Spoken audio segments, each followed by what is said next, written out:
tó ẹ kálẹ́ ẹ̀yin èèyàn wa mo kí wa ní gbogbo ibikíbi tí ẹ bá ti ń wò wá ẹ̀yin èèyàn mi mo fẹ́ kẹ́ farabalẹ̀ ẹ jẹ́ ká lọ sí ìlú Àkúrẹ́ ẹ jẹ́ ká lọ wo ohun tó ṣẹlẹ̀ lénìí àwọn ará ìlú bínú tán o àwọn ará ìlú bọ́ síta lógúnlógún lọ́gbọ̀nlọ́gbọ̀n ohun tá à ń sọ gan náà lélẹ́yìí ó ń rúgbó bọ̀ àwa la máa jà fún ara wa àwa la máa gbára wa o àwa la máa gbára wa lọ́wọ́ àwọn abàlújẹ́ wọ̀nyí tí a bá dìde sọ̀rọ̀ ara wa òun náà lẹ ti rí yẹn killings wọ́n ní plan ẹ mọye káàmpù tí àwọn Fúlàní ní sílẹ̀ Yorùbá they ask wọ́n ní 55 camp wọ́n ní sílẹ̀ Yorùbá Ondo state is one of their target ojúlára kan fi ṣọ́rí o òun náà lẹ ti rí ẹ máa wo fọ́nrán yẹn nísìnyí ẹ jẹ́ ká farabalẹ̀ kẹ́ gbọ́ nǹkan tí àwọn ará ìlú tán fi ìkanra tómijé lójú òun ni wọ́n fi bá àwọn agbófinró sọ̀rọ̀ ṣùgbọ́n agbófinró yẹn gbọ́ nǹkan tó sọ torí ẹnu oníkan bá náà lẹ ti ń gbẹ̀pọ̀n ẹni tó ń fẹ́ gbéyàwó lọ bá kì í garùn ẹ̀yin olólùfẹ́ wa ẹ farabalẹ̀ ẹ jẹ́ ká wá lọ sí ìlú Àkúrẹ́ ká lọ ohun tó ṣẹlẹ̀. You have to distance the CPO. You have to distance you. Now, listen to me, please. Listen to me. Listen to me.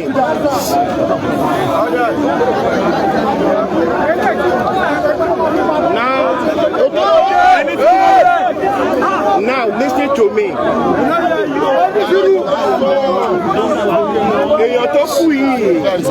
This person that died, in case you don't know, is my own brother.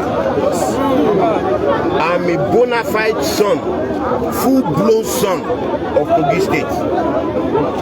My mother is from Kogi State, my father is from Kogi State. So whatever touches an indigenous of Kogi State, touches me. Yes, thank you. Now, don't have the impression that maybe the police is not doing anything. As at last week, I had to remove the vehicle of the DC operation and took it to Iluabu. He is a living witness. We've had meetings with hunters. We've had meetings with people from Igbira land.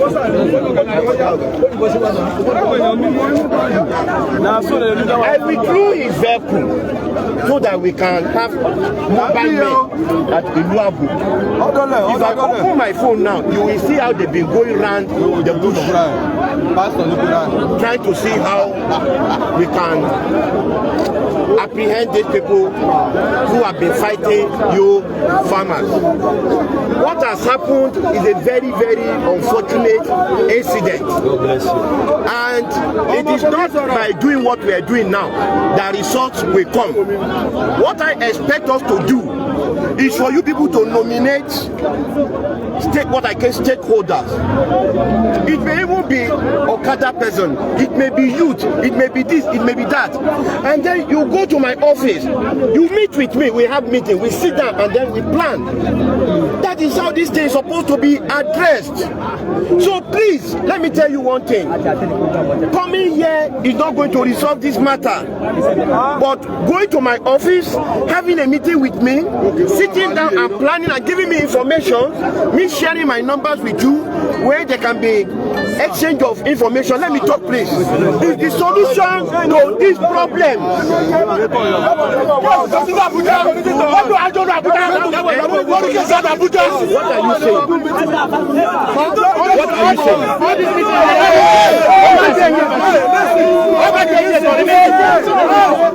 you Okay, let me hear you.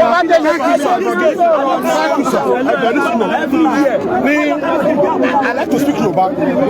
Very many so man bara mi jẹ́. Yes, year before last year, 2023. Àwọn Fulani wá sọ́dọ̀ wa, wọ́n pa gbogbo àwọn èèyàn wa, wọ́n kìnnà, wọ́n gba ransom, wọ́n gba gbogbo ẹ̀. Àwa lọ bá àwọn olórí àwọn méjì àlà. Àpò wápẹ́ ìjọ, wọ́n ti pààyàn wájú. Wọ́n ní wá rí nǹkan ṣe sí pé ká máa wọ́ọ̀rì. Àtúpadà rẹ̀ gé. Wọ́n pa Ṣẹ́gun ẹjọ́ sà.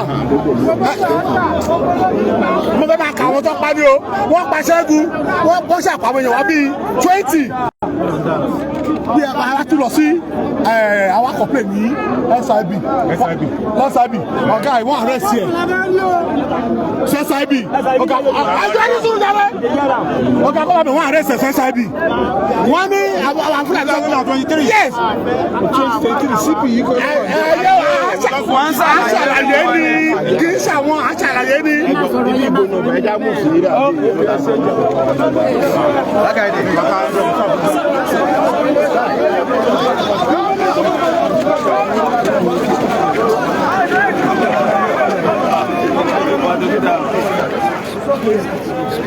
But the crowd not be small.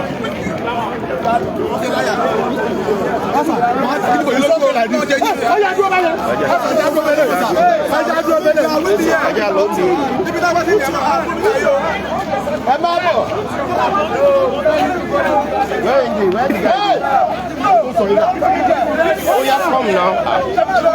Má bọ̀ now. Ẹ bá pariwo ìtàdíwó. Ìsọ̀rọ̀ àdúgbò.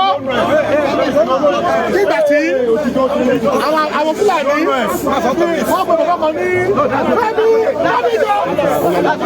Wọ́n náà tí mo fẹ́ máa dárúkọ náà Fúlàní wọ́n gbọ́dọ̀ nìkan ní Kúdì. Ẹ lọ sọ. Wọ́n gbé Fúlàní kan ní Kúdì. Mọ́ọ̀dì ó kọ́kọ́ sí ọ̀la Àbújá. Ó ní Yorùbá ló pààyàn wọn. Àwọn Àbújá wa ń tẹ̀sí signal wa. Wọ́n rí pé Fúlàní ló pa wá. Àbújá ló ti ní sọ gáì. Wọ́n ní sí máníjà. Wọ́n ní sọ pákọ́lé olórí ó wà bí náà. Now láti bẹ̀yẹn láti sọ lẹ́tàrọ̀ ní àwọn Fúlàní wá petition again. Pé Yorùbá ló pa èèyàn wọn again. Petition ẹ̀ wà ń bẹ̀ wà l'Àbújá. Ok, tọ́lá tí wá sí àná wọ́n pọkùnrin kan ní. Inspector David. Ẹjọ́ àtúwàtí lọ́dọ̀ DP tó àpò ìkọ́ bẹ́lẹ̀ ṣẹlẹ̀ a ní kò sí kankan kílọ̀sì a ní kò sí kankan ìbáyìí wa ti ń sákiri àbẹ̀lẹ̀ Fúlàní nílẹ̀ pa wá a lè dóko mọ́ a lè ṣe kankan ẹ̀sà ẹwà àwọn tó pa last week ó wà lórí bíi tàfíìm tó pa last week sà. Bẹ́ẹ̀ni sà àdàbí wàá jẹrẹ ọmọ rẹ o wàá jẹrẹ ọmọ rẹ o. Nígbà tá ìyẹn tẹ́ lọ́bẹ̀ ìgbà tá lọ́bẹ̀ ní àgọ́ òyìnbó ní Sunday camp láta ọ̀dọ̀ reject yes Sunday camp pípa tó wọ́n ṣe pọ̀ wà ní bíbá yìí ìgbà tá a débẹ̀ tó a bá sá ọdọ̀ ẹ̀ lọ́sàn-án láti wá rí. No, continue with your talk. Sir, ìgbà tí a bá ní ká bá sọ̀dọ̀ yín báyìí kò yé wa o. Wọ́n la pé ká kú rí gómìnà. Now let me. Kí gómìnà lórí ìgbà tí ẹjọ́ sà ẹjẹ́ kí bá rọ̀ mí o. Ìgbà tí gómìnà late gómìnà kọ́lọ̀ fọ̀rúnkẹ́ o. Ó ṣe bẹ̀bẹ̀ nígbà yẹn o. Adélẹ́yẹ kọ́lá ti sọ̀rọ̀ ó ti sáré bẹ̀. Àwọn ọmọ ẹ̀kọ́ pẹ̀lú Sakios wọ́n ti sáré. Ìgbà yẹn kò lè tẹ́lẹ̀ yìí o. Gbọ̀ngbà yìí o. Last week wọ́n pè èèyàn mẹ́sàn-án àmì òkú ànúgbó. Àná wọ́n pa èèyàn òkú ànúgbó. Ẹjọ́ sà nǹkan tó ṣe wá ni pé ìgbà tó ti ká bá sọ̀dọ̀ yìí àtàpẹ̀ ìlẹ́ bá ṣe yanjú ẹ̀ ọ̀nà adarí yìí sí wa o. Ẹ ṣàmì o. Àtàpẹ̀ ìlẹ́ bá yanjú ọ̀nà adarí yìí sí wa. Wàhálà ta ní sàkíṣe kékeré o. Àlẹ́ dóko mọ́ o. Ṣẹ̀rí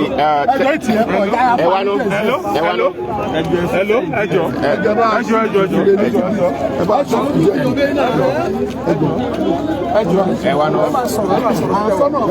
Now gbọ́dọ̀ mi fẹ́ sọ fún yín pé there are plans, serious plans. As at this time last week, even at the government, not everything I intend to do, I might bring out to your daughter. Even this Sunday camp, sorry, we need to understand that nobody be people be Okada yẹn ìlú kan yẹn. Ìgbó Awon. Ó wà ní Delta. Ó wà ní Edo State. Ìgbó ẹ̀. Bó bá wá drop níbẹ̀ yẹn, ó máa take any another 3 hours or 4 hours. Yes, for motorbike. But all these things, there are plans on ground. on what needs to be done. And the truth of it all is that we are working. It's just a few delays, if not about the execution of those plans.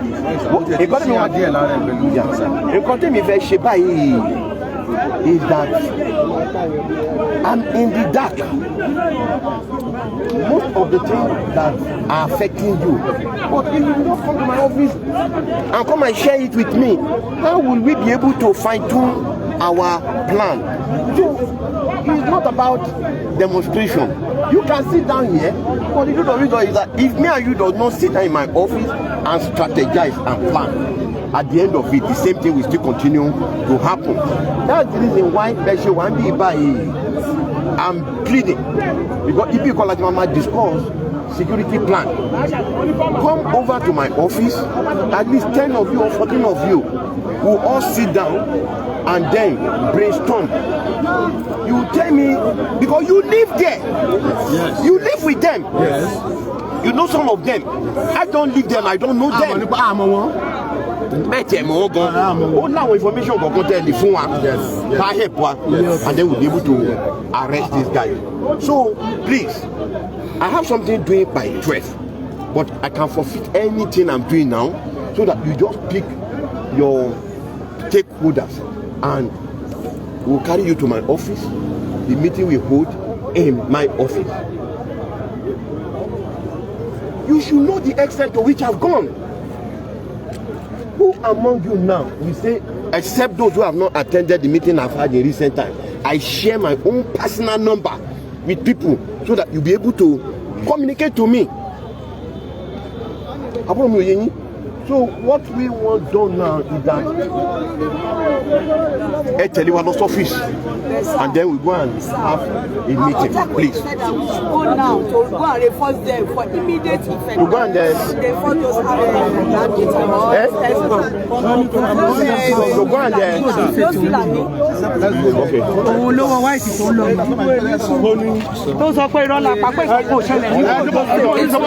another officer of the state government is around. So we are going there to have a look at who is around.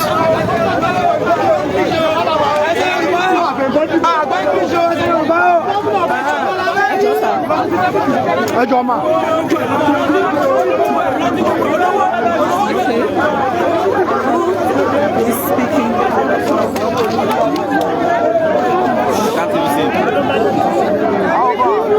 Ejosa, Crest FM, Ejosa, Crest FM, Ejosa, Crest FM, Ejosa,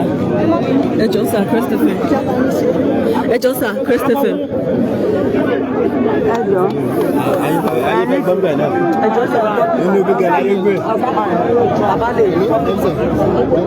Crest FM, please. Please, Crest FM, please. Let me just go close. Go close to where? To video. Okay, sir. Yes. Crest, yes. Crest FM.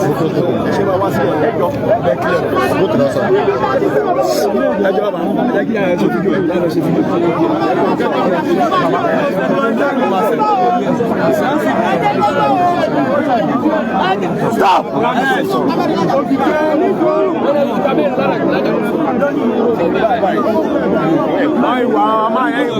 It will seem that the deputy governor is right here.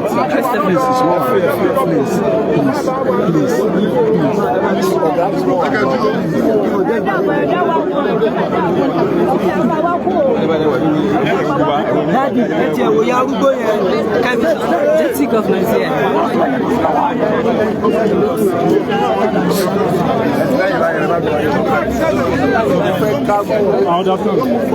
Please don't move forward.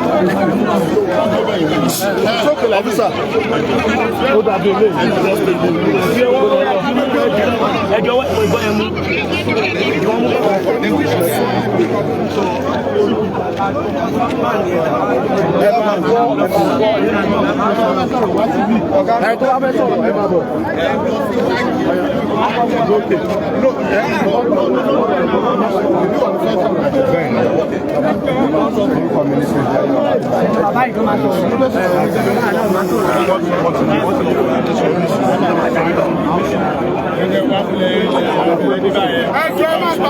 tọ́ ni wọ́n sọ. Ẹ dúró lẹ́gbẹ̀ẹ́ ní síwájú.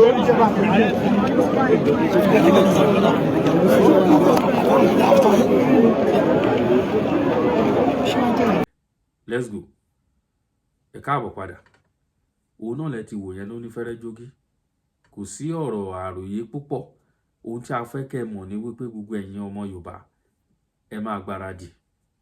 Rálì àgbàyanu ń bọ̀ lọ́nà fún Yorùbá Nation. Ẹ jẹ́ ká bọ́ síta.